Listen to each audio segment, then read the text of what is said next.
I know it's been a while since I posted a video. Holy cow, it has been absolute pandemonium. I'm sure, as all of you guys know, because we have had to deal with this lovely thing called the coronavirus. And I don't know about you, but I've got virus fatigue. I'm sick of hearing about it. I'm sick of talking about it. I'm sick of it being thrown at my face. Like, I'm done. So, what are we going to do today? Naturally, we're going to talk more about it, but not in the way that most people are talking about it. We're not going to talk about the virus itself. We are going to talk about how it's impacting the markets and the economies. So, let's get to it. So, the markets. Okay. The markets have obviously had huge downturns. It's just been a precipitous drop of like 30% since this all hit the fan. So, about mid-February to latter part of February is when we saw serious movements downward, and it's just been going downward since. Again, it's been approximately about 30%, give or take a little bit. In the markets that we've dropped, since it's really started to, this virus has taken hold of the entire world. So, but that's not necessarily, again, that's not necessarily bad news. What do I mean by this? Okay, what do I mean by it's not bad news? Well, the markets have up and down movements, right? Everybody knows this. It has up and down movements. Okay, the whole point of investing and how you make money is to buy low and sell high, right? If you buy something for $1 and you can sell it for 10, that's great. That's how you make money. Okay. So you buy low, you sell high, and you make money. Yay. Okay. But how do we get here? How do we get to this low? Well, usually the market has to have a downturn. And what causes those downturns? Usually panics, usually crises. And so that's where we're at. So those who are in the accumulation phase, this is fantastic news because you can buy shares for a cheap price, which is a good thing. So what do I mean by accumulation phase? Meaning that you are still in your working years, you're saving for retirement, you're putting money into a 401k, IRA, or a brokerage account, and you're saving up for the future.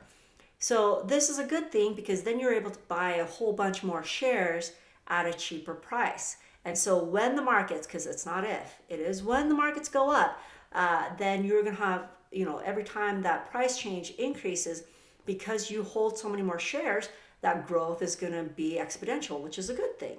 So your account balance will look bigger because it will be bigger because you hold more shares. If you're in the distribution phase, meaning you are pulling money out of your accounts to help supplement your income in retirement, then this isn't necessarily the best thing for you. This is unfavorable timing. Typically, you should be more in bond, like investment grade bonds and U.S. Treasury bonds for retirement accounts for your portfolio. And so those tend to fare better, obviously, when the markets are having these big volatile movements downward. Everybody flees to safety, which is U.S. Treasuries and investment grade corporate bonds.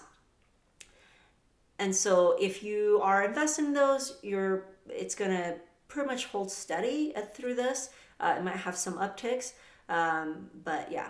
So if your portfolio is mostly made of bonds, then you should be, sitting pretty right now. But if you have a lot of stock exposure and you're in the distribution phase, that's where this can get a little iffy. But the markets, we're having like 2,000%, or not 2,000%, oh my gosh, no, but 2,000 point downturns for like a course of a week and a half, and that was like the new normal. It was awful. It was awful. Oh, it was nuts. But the Federal Reserve has made some adjustments trying to kind of ease consumer confidence about this. It hasn't quite worked out the way they thought it would.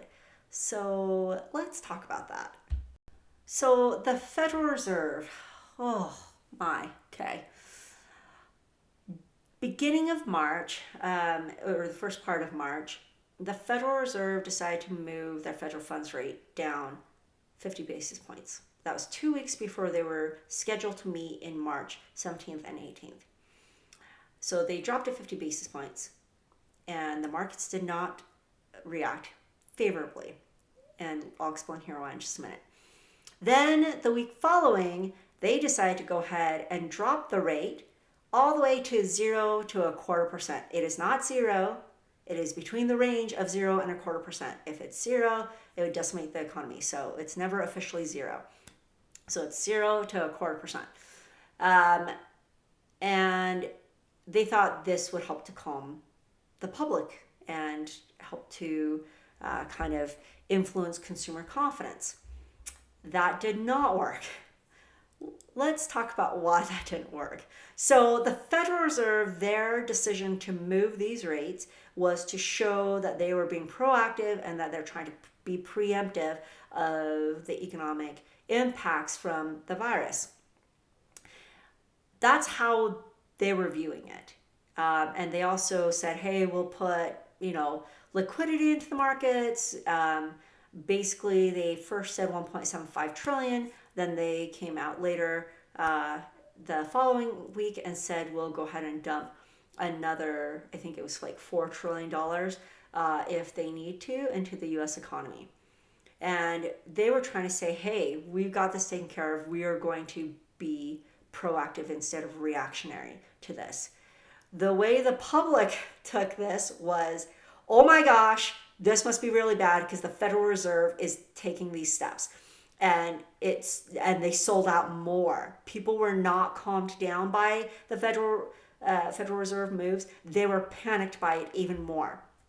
And the reason for that, there's logic behind it, because historically, the Federal Reserve has not been proactive. They haven't tried to preempt anything. They've been reactive. So after the fact, after something has happened, then they usually take steps. So like after 9/11, after 2008, they took steps to help their economy recover. So the last time we saw the interest rate be between 0 and 0.25% was during the financial crisis. Last time we saw the Federal Reserve pump in this amount of money was during the financial crisis. And so naturally people are like, oh my gosh, the Federal Reserve, they made these moves. So the public is thinking, oh my gosh, it must be as bad as 2008. And they naturally sold out and panicked. And that is what happened. The Federal Reserve was not trying to convey that. What they were trying to convey was, hey, we got this. We're taking care of this. We're staying ahead of it. And that was the message that they were trying to convey. They did a much better job this week with saying that, hey, we will do whatever steps we need to take to stabilize the U.S. economy. And that did help. They should have articulated that a little bit better when they made these decisions to make the interest rate movements. Now, as far as the interest rate movements, I don't agree with it. I know some people will disagree with me, and that's fine. I don't agree that they took these drastic measures this early on without really knowing the full impact of this and knowing, understanding how this is really going to influence the U.S. economy. And this is not a small matter. This is a huge deal. The fact that we are taking these steps to basically shut down the U.S. economy, it doesn't come out without its consequences.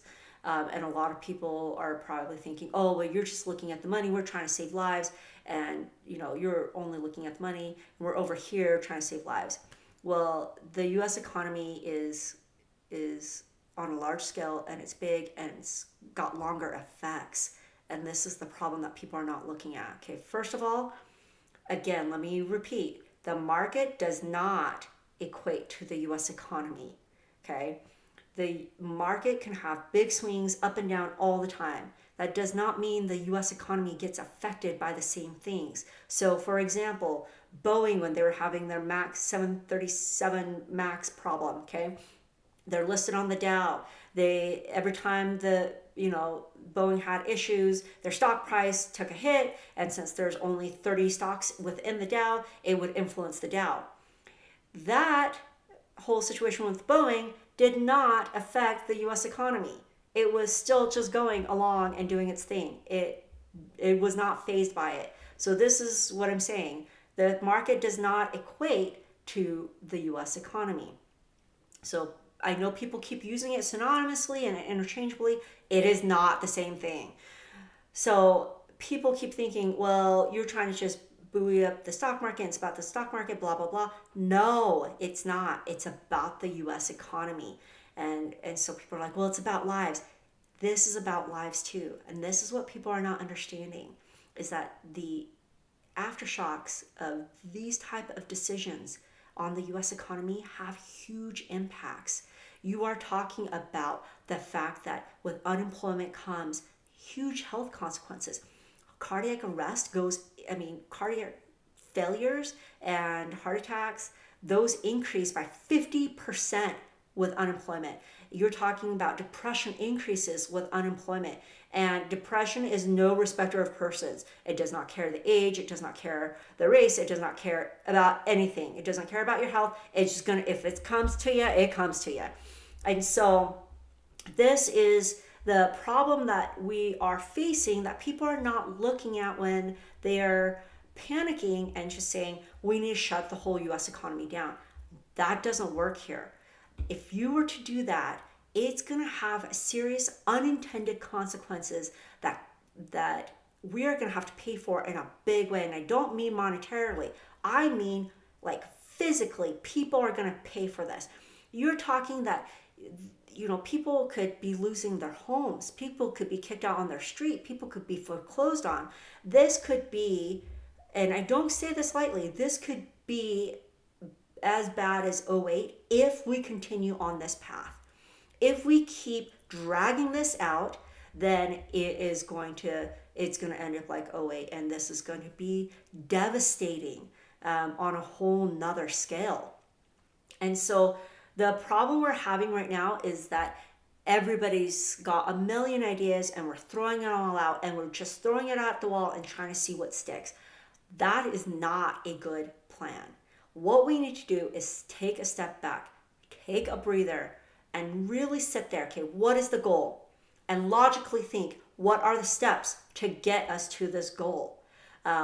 Instead of everybody shouting, and of course it's an election year, so it doesn't help because all of Congress and all the politicians are media whores, and they're all trying to get their 5 minutes of fame, and they're all trying to make a show of this. And they don't really care. They're not really caring about the American people. They're caring about that they get airtime, and they're trying to throw out all sorts of weird, crazy ideas that are not working. They're not really taking a step back and looking at this logically. They're just doing whatever and saying whatever it takes to get them reelected. And this is the problem, is that there's just way too many ideas, and nobody's trying to think about this logically. They're all emotionally charged, and their election, their votes are on the line. And that is the problem that we're having here. And so we need to, as a people, take a step back and take a breather. First of all, wash your damn hands. Oh my gosh, I have been saying this for over a month. Wash your freaking hands. Do you have any idea the amount of mitigation and damage control we would have if people would just wash their bloody hands? What this really shows, any outbreak, you know what it really shows is that people are gross and they refuse to have good hygiene practices. That's what it really shows. Wash your hands, okay? First of all, do that. But we need to calm down and really just take a breather and not panic. And this is the problem, is that people are not making logical decisions. They're making emotional decisions, and this is impacting the economy, and it's going to impact it in a big way. Again, this is going to have lasting effects if we keep going on this path where we have no direction and we're just throwing whatever we can at the wall. there's my 2 cents about that. But the US economy overall, far as stability and strength, it's there. But if we keep going this route, we are chipping away at the economy very quickly, and very dangerously. So we really need to not demand that everything just halt, because you are talking about loss of jobs from small businesses on a mass scale, and that can't happen. The U.S. economy has an immense amount of dependency on small businesses. And so if these small businesses go under, we've got a huge problem. And so this is where we really need to be careful about this. And nobody wants to see local businesses go out of, go bankrupt and close their doors. Like, who wants that? And so we need to be careful about what we're, demanding the steps be to get to the goal of getting control of this, of the virus. Now, with that being said, there's talk of bailouts for the airlines, the hotels, even movie theaters. No. I've never been a fan of bailouts during the financial crisis, and through this, no bailout. If the markets are allowed to have corrections, then individual industries should also be able to be allowed to have corrections.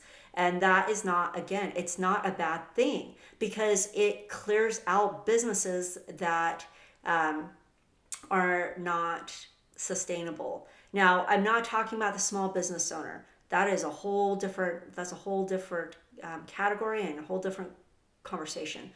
These oligopolies, like the airlines that are not dime a dozen, they're huge corporations. They get massive support from the public trading that they can do.